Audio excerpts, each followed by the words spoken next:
Conditioning in traditional human design is talked about strictly in the context of openness. So in traditional human design, we talk about your conditioning comes from whatever open centers you have. So if you have an open sacral, let's say you're a projector, and you're raised in a family of generators and manifesting generators who have a defined sacral, your conditioning is going to be based in your sacral. That's not the only way we get conditioned. That is a very unscientific definition of conditioning. So we have to look at other ways in which we get conditioned as well. So when I talk about conditioning, I talk about 5 types of conditioning. The first type is obviously conditioning around openness, right? The way we talk about it in traditional human design. But we also get conditioned in our definition. So for example, let's say you have the channel 3955. That emotional channel that connects the root center to the emotional solar plexus as part of the individual emotional wave. That channel can be very provocative. And let's say you have an undefined throat and you have the channel 3955 defined in your chart. You probably learned to get attention by being provocative, right? That's a pattern. Now, your provocation is part of your design. It's part of what's colored in your chart. It's not part of your openness. But if you constantly had people tell you, be quiet, stop that, don't do that, be quiet, stop that, don't do that, and you learn to shut that part of yourself down, you learn to turn off and judge that definition, that's also conditioning. So your openness gets conditioned, so does your definition. You also get conditioned from your ancestral lineage. You know, remember when human design was first taught and shared, and even before Ra passed, you know, when Ra died, epigenetics, the study of the protein codes that regulate gene expression, including personality traits, the study of epigenetics was in its baby infancy. I'm pretty sure he probably didn't know very much, if anything, about epigenetics because it's pretty new.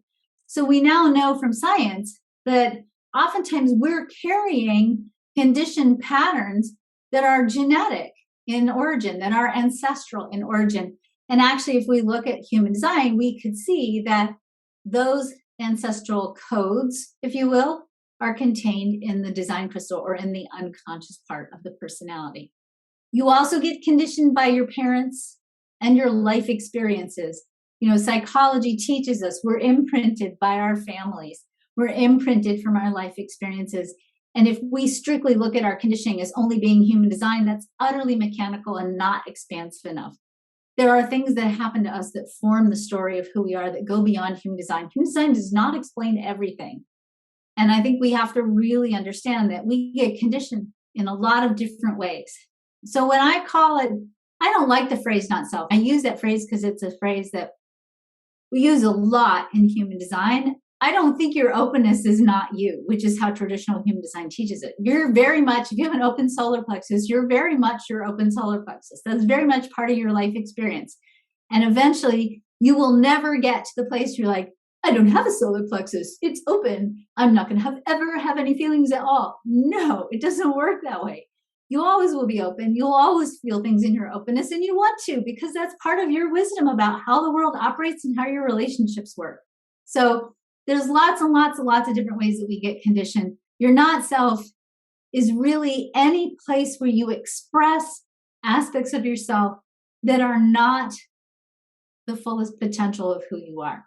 So let's say if you're a hermit by design, a second line profile, your not self-expression of that hermit or your conditioned expression might be, oh, I go disappear in the middle of the dark wilderness and I never come out and I never speak to people again. That's the fantasy of the second line, but that's not really how it works, right? And so that's an unhealthy or a shadow expression of the hermit. The other shadow of the expression might be, I'm a mom, I have a lot of kids, I don't get a lot of help, I need alone time and I'm not getting alone time. That's another shadow expression of the hermit, right? The healthy expression of the hermit, the exalted expression, if you will, of the hermit energy is that you take cycles of internal retreat and renewal because that helps you integrate so that you can better serve the world as a resource for what you know and what you have.